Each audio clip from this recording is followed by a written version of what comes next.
Hello students, so this is Surbhi Tiwari and you are watching your favorite educational channel Magnet Brains, जहाँ पर आपको मिलता है 100% free quality education. और जब 100% कहा जाए तो इसका मतलब ये नहीं कि 2 चैप्टर के बाद आपको किसी भी तरीके का पेड सब्सक्रिप्शन लेना है। मैग्नेट ब्रेन्स पर आपको CBSE, state board, Hindi medium, English medium, बहुत सारे कॉम्पिटिटिव एग्जाम की प्रिपरेशन एंड NTSC ओलंपियाड जैसे कॉम्पिटिटिव एग्जाम तो है ही, मतलब बहुत सारे और भी कॉम्पिटिटिव एग्जाम है एंड बहुत सारे फेमस राइटर्स की बुक का सॉल्यूशन, ये सब कुछ दिया जाता है 100% फ्री। इसके लिए आपको किसी भी तरीके का पेड सब्सक्रिप्शन लेने की ज़रूरत नहीं है। तो हम स्टार्ट करने जा रहे हैं क्लास 6 का साइंस सब्जेक्ट, जिसमें हम पढ़ रहे हैं चैप्टर नंबर 15। तो चैप्टर नंबर 15 के अलावा भी बहुत सारे चैप्टर्स हैं जो कि हमने ऑलरेडी कंप्लीट कर लिए हैं, तो आप उन्हें देखना मत भूलिएगा अगर आपने अभी तक नहीं देखा है तो। क्लियर है? तो चैप्टर 1 से जितने भी चैप्टर हैं, ठीक है, 1 से 16 ऑलरेडी कंप्लीट हो चुके हैं, आप उन सभी वीडियोस को देख लीजिए। आज का ये जो वीडियो है इसमें हम पढ़ेंगे चैप्टर नंबर 15 का NCERT solution, that is air around अस का सॉल्यूशन। ठीक है, तो अगर आपने चैप्टर अच्छे से देखा हुआ है ना, तो आपको ये सॉल्यूशन करने में बहुत आसानी हो जाएगी। तो एक बार उस चैप्टर को पूरा ज़रूर देख लीजिएगा। तो चलिए स्टार्ट करते हैं हम पहले क्वेश्चन से, जो कि आपको NCERT बुक में दिया हुआ है। That is what is the composition of air. अब आपसे पूछा जाए कि कंपोजिशन क्या होता है। कंपोजिशन का मतलब क्या होता है, किसी चीज़ किस किस चीज़ से मिलकर के बनी हुई है। ठीक है, क्या क्या है उसके अंदर, ठीक है, क्या क्या उसके कंपोजिशंस हैं, तो ये आपको बताना है कि उसके अंदर क्या क्या है। समझ में आ गई? हर तरीके से मैंने समझा दिया है। कंपोजिशन का मतलब एयर के अंदर क्या क्या कौन कौन सी चीज़ें प्रेजेंट होती है, ये आपको बताना है, जिससे मिलकर के एयर बनती है। तो हमने आपको बताया कि हमारी जो एयर है उसमें कार्बन डाइऑक्साइड भी मौजूद होती है, जिसके यूज़ से प्लांट्स अपना फोटोसिंथेसिस करते हैं। ऑक्सीजन प्रेजेंट होती है जो कि हम लेते हैं, एनिमल्स लेते हैं। प्लस उसमें डस्ट पार्टिकल्स भी होते हैं, क्योंकि अगर आपने देखा होगा कि कभी अंधेरे कमरे में एक बीम ऑफ लाइट आ रही है, मतलब कि पूरा अंधेरा कमरा है और एक छोटी सी जगह से अगर लाइट आती हुई आपको दिखाई दे रही है, तो उस लाइट में आपको छोटे छोटे से डस्ट पार्टिकल उड़ते हुए दिखाई दे रहे हैं। तो इसका मतलब ये होता है कि एयर में डस्ट पार्टिकल्स भी मौजूद होते हैं, जो कि कभी ज़्यादा कभी कम भी हो सकते हैं, डिपेंड करता है कि किस जगह पर है। प्लस एयर का काम क्या होता है, वाटर साइकिल में हेल्प करना। कैसे हेल्प करती है? पानी को वेपर के फॉर्म में ये ऊपर लेकर के जाती है। तो इसका मतलब एयर के अंदर क्या होता है, तो एयर के अंदर मॉइस्चर या फिर वाटर का कंपोजिशन भी होता है, वाटर भी मौजूद होता है in a form of vapour, moisture के फॉर्म में हम जिसको बोलते हैं। ठीक है, तो एयर के अंदर क्या क्या हो गया, तो एयर के अंदर बहुत सारी गैसेस का कॉम्बिनेशन, वेपर एंड डस्ट, ये सारी चीज़ें होती है। ठीक है, तो अब इसका आंसर आप किस तरह से दे सकते हो इफेक्टिवली, तो आपको सिंपल कंपोजिशन बताना है। तो आप लिख सकते हो कि air is the mixture of nitrogen, oxygen, carbon dioxide, water vapour and a few other gases. Some dust particles may also be present in it. क्या मतलब हुआ इसका? Air is a mixture of, air एक तरीके के से mixture है, किस किस चीज़ का? नाइट्रोजन का, ऑक्सीजन का, कार्बन डाइऑक्साइड का, वाटर वेपर का and a few other gases का। ठीक है, बहुत सारी गैसेस होती है, वाटर वेपर्स होते हैं, कार्बन डाइऑक्साइड होती है, नाइट्रोजन और ऑक्सीजन इसके अंदर प्रेजेंट होती है। क्लियर है? सो सम डस्ट पार्टिकल्स में ऑल्सो भी प्रेजेंट, क्लियर है? में इसलिए लिखा है क्योंकि कभी कभी हो सकता है डस्ट पार्टिकल्स ना हो, लेकिन कभी कभी हो सकता है। जहाँ पर हम रहते हैं तो वहाँ आसपास अगर धूल है तो इसका मतलब कि उसमें डस्ट के पार्टिकल्स भी होंगे। हो सकता है कम हो सकता है इतने ज़्यादा हो कि आपको दूसरे साइड का दिखाई ही ना दे। ठीक है, अब एक बात बहुत ध्यान से समझ लीजिए कि साइंस में जब भी कोई आंसर दो तो आपको ज़्यादा से ज़्यादा डायग्राम बनाना चाहिए। और आप अगर इस आंसर को, यहाँ तो हमने एक लाइन में, सिंगल लाइन में आंसर दिया हुआ है, अगर आप इस आंसर को कुछ इस तरह से दोगे, ठीक है, ये टिप्स भी मैं आपको साथ साथ में देती जाती हूँ, जैसे कि air is mixture of gases. ठीक है, एयर जो है ये गैसेस का मिक्सचर है। ठीक है, कौन कौन सी गैसेस, तो आप यहाँ पर 1 2 3 4 करके लिख सकते हो। जैसे कि यहाँ पे आपने लिख दिया नाइट्रोजन, यहाँ पर आपने लिख दिया ऑक्सीजन, फिर लिख दिया कार्बन डाइऑक्साइड एंड अदर। ठीक है, और इसके अलावा and also it is the combination of, या फिर ऑल्सो इट हैज़ करके आप लिख दीजिए, ऑल्सो इट हैज़ क्या क्या चीज़ें हैं, तो लिख दीजिए डस्ट एंड मॉइस्चर, ठीक है, मे भी लिख सकते हो यहाँ पर। तो इससे क्या होगा ना कि आपका आंसर लिखने का जो तरीका है वो और इफेक्टिव हो जाएगा, ठीक है। आपके कॉपी में एक बिल्कुल लाइन बाय लाइन टीचर जब देखेगा तो उसको समझ में आ जाएगा कि हाँ इसने यहाँ ये मिक्सचर भी लिख दिया है और साथ ही साथ नाइट्रोजन, ऑक्सीजन, कार्बन डाइऑक्साइड और अदर गैसेस का एक कॉम्बिनेशन है, ये भी ये बता चुका है, ठीक है। ऐसे तो लिख दीजिए। प्लस डायग्राम अगर कहीं पॉसिबिलिटी है तो बिल्कुल बनाना चाहिए। तो जैसे कि इस क्वेश्चन में अगर हम डायग्राम रिप्रेजेंटेशन कर दें तो बहुत अच्छी बात है। ये देखिए आप ऐसा पाई चार्ट बना सकते हो, उसको क्या कहते हो, पाई चार्ट, ठीक है। जैसे कि आपने एक सर्कल बनाया सिंपल, अब नाइट्रोजन का कंटेंट कितना है तो इतनी जगह पर आप नाइट्रोजन लिख दीजिए, ठीक है। क्या लिखोगे यहाँ पे 78% नाइट्रोजन, ठीक है। या तो अंदर लिखो या फिर आप क्या कर सकते हो, एक तरीका और है, आपने ऐसे ड्रॉ किया, ठीक है, और आपको नाइट्रोजन बताना है कि 78% नाइट्रोजन है, तो ये हो गया 78%। अब सबको ना अलग अलग कलर से कर सकते हो, अगर कलर अलाउड है तो, अगर कलर अलाउड नहीं है तो आप अलग अलग पैटर्न का यूज़ कर सकते हो। जैसे नाइट्रोजन के लिए आपने ये dot dot dot dot dot बना दिया, ठीक है। कितना परसेंट नाइट्रोजन है तो यहाँ पे लिख दो 78% और नीचे लिख दीजिएगा आप नाइट्रोजन, क्लियर है। सिमिलरली आपको क्या बताना है, 21% ऑक्सीजन या 20% ऑक्सीजन, तो ये हो गया आपका ऑक्सीजन के लिए, तो आप ऐसा मार्क कर दो, ठीक है। तो यहाँ पे क्या लिख दोगे आप, यहाँ पे एक छोटा सा बॉक्स बनाया जाता है जो कि ये रिप्रेजेंट करता है कि इसको हमने लाइन से और इसको हमने डॉट से रिप्रेजेंट किया है, ठीक है। तो ये क्या हो जाएगा आपका ऑक्सीजन, और ऑक्सीजन का कितना कंटेंट होता है 21%। अब बाकी क्या होती हैं, तो बाकी इतनी सारी चीज़ें हैं, तो आप यहाँ पे क्या लिख सकते हो, अदर गैसेस, ठीक है, एंड बाकी का जो परसेंटेज उसमें आप सिंपल लिख दीजिए other gases and moisture, moisture या फिर वेपर, वाटर वेपर, ठीक है, सिंपल। इतना आप इस तरह से बनाओगे तो ये काफ़ी आपको इफेक्टिव आंसर लगेगा। बनाने के कई तरीके, आप इसको ब्लैंक छोड़ दीजिए, यहाँ पर आप इसको इस तरह से बता दीजिए कि हमने इसको ऐसे रिप्रेजेंट किया, सिंपल सी बात है। क्लियर हो गया आपको? चलिए, तो ये तो आंसर देने का तरीका था। आई होप आपको समझ में आया होगा कि एयर का कंपोजिशन का मतलब क्या होता है, कि एयर के अंदर क्या क्या चीज़ें हैं, एयर कैसे बनी हुई होती है। सो याद रखिएगा, एयर इज द कॉम्बिनेशन, और सही वर्ड ये है कि air is the mixture of gases with some amount of vapor and some amount of dust particle also. Clear है? Next is question number 2. So in question number 2, which gas in the atmosphere is essential for respiration? कितना आसान सा सवाल है भाई, आप तो बिना ही देखे बता देंगे। क्या पढ़ना पड़े भी बता सकते थे कि रेस्पिरेशन के लिए क्या ज़रूरी है। तो जिन लोगों को रेस्पिरेशन का मतलब पता है वो तो बता देंगे, लेकिन जिन्होंने रेस्पिरेशन वर्ड को पहली बार सुना, भाई एग्जाम में कुछ पढ़ाई नहीं करके गए, उन्होंने सोचा कि एयर तो यार हमारे आसपास ही है, इतना तो मुझे पता है, तो ये सारे आंसर मैं दे दूंगा। तो उनसे पूछा गया कि भाई रेस्पिरेशन करने के लिए कौन सी गैस का यूज़ होता है, तो बोलते मुझे नहीं मालूम।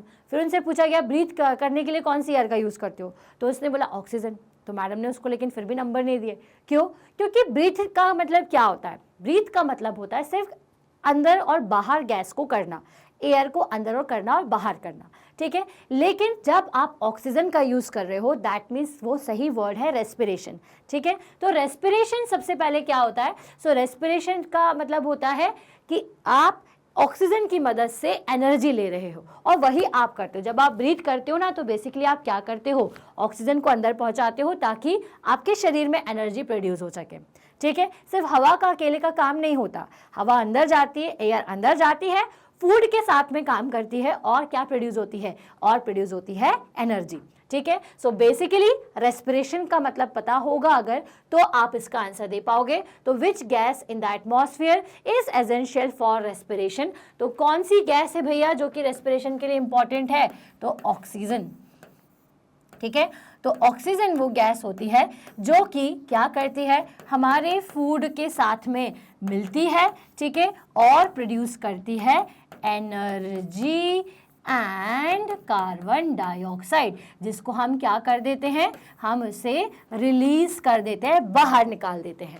आई बात समझ में? तो रेस्पिरेशन का मतलब भी यहाँ से समझ में आ जाएगा कॉपी चेक करने वाले को, और आप क्या बता दोगे कि कौन सी गैस का भी हमने यूज किया। ठीक है, तो oxygen in the atmosphere is essential for respiration. आपको बस क्या लिखना है यहाँ पे, गैस की जगह पे आप लिख दो ऑक्सीजन, और बाकी का ये लिख दो कि oxygen in the atmosphere is essential for respiration, plus एक छोटा सा अगर आपने इस तरह से एक लाइन के अंदर ये एक आपने चीज़ समझा दी तो आपका पूरा आंसर हो जाएगा और सामने वाले को बहुत अच्छी तरीके से समझ में आ जाएगा। ठीक है, instead of writing only oxygen, आप ये जो मैंने आपको बताया अभी, ये पूरी प्रोसेस अगर लिखोगे तो और इफेक्टिव आंसर आपका लगेगा। क्लियर है? चलिए तो आ जाएंगे कि नेक्स्ट क्वेश्चन की क्या है, how will you prove that air supports burning. अब एयर बर्निंग को सपोर्ट करती है, ये कैसे आप प्रूव करोगे? तो भाई हम आपको प्रूव कर सकते हैं। कैसे प्रूव कर सकते हैं? आपको सिंपल सा आंसर देना है। ठीक है, कैसे? टेक 1 ग्लास, बहुत आसान से शब्दों में लिखना है, टेक 1 ग्लास, टेक 1 कैंडल। ठीक है, burn candle and cover the candle with the glass. ठीक है, you may see that after some time the burning of candle stops। है ना, कितने आसान से शब्द हैं, ऐसे भी लिख सकते हो। जिन बच्चों को लिखने में दिक्कत है उनके लिए बता रही हूँ। या फिर अच्छे से कैसे लिखोगे और सही तरीका क्या है, तो take a small burning candle. ठीक है, एक छोटी सी कैंडल को लेना है आपको। ठीक है, देन उसके बाद cover the burning candle with a glass jar. उसके बाद इस बर्निंग कैंडल को आपको ग्लास के जार से ढक देना है। After few minutes the candle is extinguished. Extinguished का मतलब याद रखना पड़ेगा, लिखना पड़ेगा ये वर्ड। ठीक है, एक्सटिंग्विश्ड का मतलब होता है बुझ जाना। ठीक है, after few minutes the candle is extinguished as the supply of air is stopped due to the glass jar, the burning of candle is also stopped. This experiments prove that the air supports burning. ठीक है, तो इस experiment से हमें क्या समझ में आ जाएगा कि जो एयर है वो बर्निंग का सपोर्ट करती है। तो take a small burning candle, cover the burning candle with a glass jar, after few minutes the candle is extinguished. ठीक है, तो ग्लास जार या फिर ये जो गैस जार भी कहते हो आप इसे, ये बेसिकली ऐसा जार होता है जिसके कारण एयर जो है वो पूरी तरीके से इसके अंदर बाहर की एयर ना जाए, और फिर क्या होगा, थोड़ी देर बाद आप देखोगे कि आपकी जो कैंडल है वो कुछ ऐसी है, तो वो धीरे धीरे से छोटी होती हुई ऐसी हो जाएगी। ठीक है, और एक टाइम के बाद पूरी तरीके से बुझ जाएगी। तो ये प्रोसेस या जो ये जो एक्सपेरिमेंट है ये प्रेजेंट करता है, ये रिप्रेजेंट करता है, ये शो करता है, प्रूफ करता है कि जो एयर है वो हमारी बर्निंग में इम्पॉर्टेंट है। तभी जब यहाँ पर बिल्कुल एयर अंदर नहीं जा रही थी तो जितनी एयर थी उसने इस कैंडल को जला दिया, और बाकी जब एयर खत्म हो गई तो ये कैंडल भी बुझ गई। क्लियर है? चलो, तो ये एक्सपेरिमेंट हमें ये रिप्रेजेंट कर देता है। Then how will you show that air is dissolved in water. ठीक है, तो एयर कैसे डिजॉल्व्ड है वाटर के अंदर, ये कैसे आप शो करोगे? आप हर दिन शो करते हो, अगर आप गर्म पानी को देखते हो बॉयल होता हुआ। कैसे? जब आप पानी को गर्म करने रखते हो तो जो उसका सरफेस है उस पर छोटे छोटे से बबल्स दिखाई देते हैं। जैसे आप उसे गर्म करते हो तो ये बबल्स किसकी वजह से होते हैं? एयर के कारण। क्योंकि गर्म करने से एयर जो है ना, इसकी एक प्रॉपर्टी होती है कि जब एयर पर हीट पड़ती है या वो गर्म होती है तो उसके जो मॉलिक्यूल्स हैं वो एक्सपैंड हो जाते हैं, फैल जाते हैं। अब आप सोचेंगे मैम मॉलिक्यूल क्या बात होती है, तो आगे जब आप बड़ी क्लासेस में जाओगे ना तो आपको समझ में आएगा कि हर चीज़ छोटे छोटे मॉलिक्यूल से मिलकर के बनी होती है। ठीक है, इसी के कारण वो बर्फ़ बन जाती है पानी, या फिर कभी पानी लिक्विड फॉर्म में बन जाता है। ठीक, तो ये मॉलिक्यूल की कहानी आगे पढ़ेंगे, बस इतना अभी जान लो कि मॉलिक्यूल फैलना मतलब कि एयर का और ज़्यादा एक्सपैंड हो जाना। तो जो एयर पानी के अंदर रहती है, जब आप गर्म करते हो तो वो भी एक्सपैंड होती है, तो वो एक्सपैंड होने की वजह से कैसे दिखती है आपको? बबल्स के फॉर्म में। तो ये जो बबल्स अगर दिख रहे हैं दैट मीन्स कि पानी के अंदर क्या मौजूद है? पानी के अंदर एयर मौजूद है, एयर प्रेजेंट है। क्लियर है? So take some water in a glass vessel और अ बीकर। आपको ये हमने एक्सपेरिमेंट ना ऑलरेडी किया हुआ है, हमने हमारी एक्टिविटी के थ्रू किया था, तो फिर भी अगर जिन्होंने नहीं देखा है एक बार देख लेंगे, समझ लेंगे। चलिए, तो take some water in a glass vessel और a beaker, heated slowly on a tripod stand. अब उसके बाद इसको आपको धीरे धीरे गर्म करना है ट्राइपॉड स्टैंड के ऊपर रख करके, या फिर जैसे मैंने आपको बताया गैस स्टोव पर भी देख सकते हो। Before the water begins to boil look carefully at the inner surface of the vessel. अब जब अपना पानी बॉयल होना शुरू हो, क्या होना शुरू हो, बॉयल होना। उससे पहले ही आपको क्या देखना है, वेसल की, ये जो आपका सामान है या फिर जो आपका बर्तन है उसकी लोअर सरफेस को देखना है। You will see tiny bubbles on the inside, आपको छोटे छोटे से बबल्स दिखेंगे। On heating air dissolved in water escapes in the form of these bubbles. ठीक है, हीट करने पर जो पानी के अंदर एयर डिजॉल्व्ड है वो किसकी मदद से बाहर निकलेगी, बबल्स के फॉर्म से बाहर निकलना या वहाँ से भाग निकलना चालू कर देगी। ठीक है, आई बात समझ में। तो इस तरह से इस तरीके के एक्सपेरिमेंट से डायग्राम भी ज़रूर बताइएगा, इसको पॉइंट वाइज लिख दीजिए, तो ये आपका आंसर इफेक्टिव भी होगा और आप सही तरीके से आंसर उसको कर पाएंगे। आई बात समझ में कि कैसे दिखता है पानी के अंदर अगर एयर प्रेजेंट है तो क्लियर है। चलो आगे चलते हैं नेक्स्ट क्वेश्चन की तरफ। So why does a lump of cotton wool shrinks in water.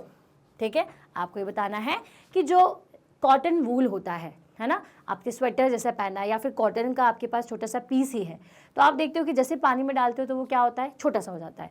तो ऐसा श्रिंक क्यों हो जाता है, चलिए इस बात को जानेंगे। तो जिस तरह से आपकी सॉइल के पार्टिकल के बीच में एयर मौजूद होती है कि नहीं, और फिर अगर आपने उसमें बहुत सारा पानी डाल दिया तो क्या होता है, वो एक लंप के समान हो जाती है। इसका मतलब कि सॉइल के एक एक पार्टिकल के बीच में क्या भर जाता है, पानी भर जाता है। ठीक है, इसी तरीके से ये जो आपका कॉटन होता है वो पहले तो थोड़ा सा ऐसा फ्लफी सा होता है, लेकिन जब आप उसको पानी से भर देते हो तो उसमें पूरे लंप बन जाता है। क्यों, क्योंकि जो स्पेस पहले एयर की थी अब उस जगह पर पानी आ जाता है। तो जैसे मिट्टी आपकी लंप होती है उसी तरीके से ये जो कॉटन की बॉल है या जो कॉटन होता है वो भी, कॉटन का वूल जो है वो भी श्रिंक हो जाएगा। तो lump of cotton wool has air among gaps of the cotton fibres. जो कॉटन के फाइबर्स होते हैं, ठीक है, तो कॉटन के फाइबर्स के बीच में क्या है ना कि इस तरह से स्पेस होता है ना, अगर आप बहुत जूम कर करके देखोगे तो। ठीक है तो इससे बनने वाले फैब्रिक का कुछ इस तरह से वो होता है पीस, इसके फैब्रिक की बात करो या फिर अगर अपन कॉटन के वूल की बात कर रहे हैं तो वो कुछ इस तरह से होता है। तो इसमें जो बीच में स्पेस दिख रहा है, इस स्पेस के बीच में क्या होता है, इस तरह से पानी जो है वो पूरी तरीके से भर जाता है। पानी भर जाता है तो इनमें एक वेट आ जाता है जिसकी वजह से वो एक लंप के समान या फिर भीगी हुई दिखाई देती है। तो lump of cotton wool has air among the gaps of the cotton fibre. When water replaces the air from these gaps, जब गैप को पानी की एयर की जगह पर कौन रिप्लेस कर देता है, पानी, the cotton lump become heavy and also shrink due to the removal of air। अब अगर बलून है, अब जब बलून में आप एयर भरते हो तो क्या होता है, वो फूला हुआ दिखाई देता है। ठीक है, लेकिन जब एयर निकाल देते हो तो क्या होता है, वो सिकुड़ जाता है। उसी तरीके से जब आप उसमें पानी भरते हो तो उसमें क्या होता है, वेट बढ़ जाता है। ठीक है, क्योंकि पानी में वेट होता है, ठीक है, एयर में भी होता है पर पानी का थोड़ा ज़्यादा है। ठीक है, पानी का ज़्यादा मतलब कि क्वांटिटी के हिसाब से अगर अपन देखे जाए तो एयर के होने की वजह से कोई भी चीज़ कैसी होती है, फैली हुई होती है, मतलब कि थोड़ी सी खिली खिली सी आपको दिखती है। लेकिन जब आप उसमें पानी डाल देते हो तो वो कैसी दिखेगी आपको, बिल्कुल श्रिंक हो जाएगी, क्योंकि हर जगह से पानी उसको प्रेशर डालता है ना, ये पानी इधर से भी प्रेशर डालेगा, इधर से भी प्रेशर डालेगा। ठीक है, तो ये कैसी दिखेगी आपको, तो ये आपको कुछ इस तरह से दिखती है, क्योंकि इसमें अब क्या आ चुका है, इसमें पानी आ चुका है और ये हर तरफ से श्रिंक होकर के जितना इसमें कॉटन का एक थ्रेड होगा उतना लगभग ये आपको दिखाई देना शुरू हो जाती है। ठीक है, तो भाई ये लंप क्यों बन जाते हैं, लंप इसलिए बनते हैं क्योंकि हवा पहले होती है और हवा की जगह पर पानी आ जाता है, जिसकी वजह से इनका वेट बढ़ जाता है और ये श्रिंक हो जाती है। ठीक, चलिए तो यहाँ से इस क्वेश्चन को खत्म करेंगे और हम सीधे आ जाएंगे क्वेश्चन नंबर 6 की तरफ। The layer of air around the earth is known as. अब हमारी अर्थ के अराउंड ये जो लेयर आपको दिखाई दे रही है ना, इस लेयर को हम क्या कहते हैं, तो ये जो एयर हमारी अर्थ के अराउंड है वो कहलाती है एटमॉस्फेयर। क्या कहलाती है, एटमॉस्फेयर। क्लियर हो गया आप सभी को, एटमॉस्फेयर। ठीक है, जहाँ पे एयर ही एयर है तो ये हो जाएगा atmosphere. Next is question number 7। The component of air used by green plants to make their food. हमारी एयर का कौन सा कंपोनेंट है जिसको प्लांट यूज करते हैं। अब कंपोनेंट का मतलब क्या होता है, अब एयर में कंपोजिशन बोल लो या अगर आप ये बोलो कि एयर के अंदर बहुत सारे कंपोनेंट्स होते हैं तो ये भी बात सही है, या ये बोलो कि air is the composition of gases, तो ये जो कंपोनेंट है वो क्या है, गैसेस हैं, मॉइस्चर है। तो किस कंपोनेंट की मदद से ये जो आपका प्लांट है वो अपना फूड बनाते हैं? तो ऑब्वियस सी बात है, एयर के ऑक्सीजन कंपोनेंट की मदद से ये जो आपके प्लांट है वो फूड बनाते हैं। तो देखिए क्वेश्चन को थोड़ा सा अलग तरीके से पूछ लिया गया है बस, बाकी है आसान सा सवाल। यहाँ पे सिर्फ आपको कंपोनेंट बोल दिया है। तो कंपोनेंट का मतलब क्या होता है कि एयर में क्या क्या है, एयर की क्या क्या चीज़ें होती, तो एयर में क्या क्या होता है, गैसेस होती है, उन गैसेस में भी प्लांट कौन से यूज़ करते हैं? तो प्लांट जो है वो हमारे कार्बन डाइऑक्साइड का यूज़ करते हैं और ऑक्सीजन का यूज़, दोनों का यूज़ करते हैं। बट यहाँ पे क्या बोला है? To make their food. तो फूड का बनाने के लिए वो क्या यूज़ करेंगे? तो वो यूज़ करेंगे CO2 का, दैट इज कार्बन डाइऑक्साइड का। ऑक्सीजन का भी यूज़ करते हैं, लेकिन अगर यहाँ पर फूड नहीं लिखा होता, रेस्पिरेशन लिखा होता, तो आप क्या बोलते? तो आप बताते कि वो क्या करते हैं, वो ऑक्सीजन लेते हैं। अब लेकिन यहाँ पे आपको क्या बताना होगा? यहाँ बताना होगा कार्बन डाइऑक्साइड, क्योंकि वो फूड प्रिपेयर करने के लिए क्या बना लेते हैं? कार्बन डाइऑक्साइड लेते हैं। अब कार्बन डाइऑक्साइड को आप ऐसे भी लिख सकते हो या फिर आप इसे ऐसा भी लिख सकते हो। क्लियर है? चल, तो आगे बढ़ेंगे नेक्स्ट क्वेश्चन की तरफ। List 5 activities that are possible due to the presence of air. अब कौन कौन सी एक्टिविटीज़ जो है वो आप एयर की प्रेजेंस में कर सकते हो? तो फिरकी चला सकते हो, सेकेंड चीज़ पतंग उड़ा सकते हो, साइकिलिंग करने में भी एयर हेल्प करती है। अब आप सोचेंगे साइकिलिंग करने में कैसे? तो भाई जिस साइड से आपकी एयर बह रही है उसके अपोजिट साइड पर अगर आप चलोगे, जैसे कि यहाँ से हवा आ रही है, ठीक है, तो आपको किस साइड पे जाना है? ऐसे जाना है। क्यों? क्योंकि हवा जो है वो पीछे से प्रेशर लगाएगी और आप आसानी से साइकिलिंग कर लोगे। कभी कभी रास्ता अगर कुछ ऐसा है कि थोड़ा स्लोपी है तो आपको और अच्छी मदद मिल जाएगी और आप बिना पैडल लगाए भी आगे चल सकते हो। वहीं अगर आप इस साइड से अगर एयर आ रही है और आप ऐसे बाइसिकल चला रहे हो तो क्या होगा? एक अपोज लगेगा, एयर भी आपको यहाँ से प्रेशर देगी और आप अगेंस्ट पे उसके जाओगे तो आपको साइकिल चलाने में डिफिकल्टी होगी। तो आप पतंग भी किस डायरेक्शन में उड़ाते हो? जिस डायरेक्शन में आपकी एयर जाती है। अगर इधर जा रही है यहाँ से यहाँ, तो आप इस डायरेक्शन में आपकी पतंग उड़ाओगे। आप पानी में पेपर बोट बना करके चला सकते हो, जिस डायरेक्शन में एयर है उस डायरेक्शन में पानी में उसे छोड़ दीजिए तो वो चली जाएगी।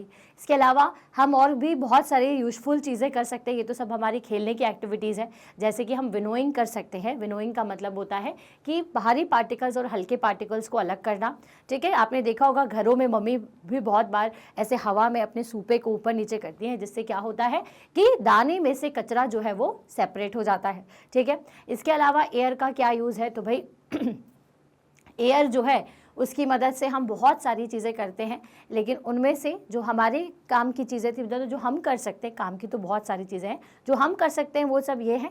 और इसके अलावा एयर जो है वो एरोप्लेन को फ्लाई होने में, जितने भी यार्ड्स होते हैं उन्हें चलाने के लिए, बड़ी बड़ी बोट्स को चलाने में, साथ ही साथ हमारे विंड मिल्स में, फ्लोर मिल्स में, इन सभी में यूज़ की जाती हैं, जिसकी मदद से काफ़ी सारी एप्लीकेशंस हम कर सकते हैं।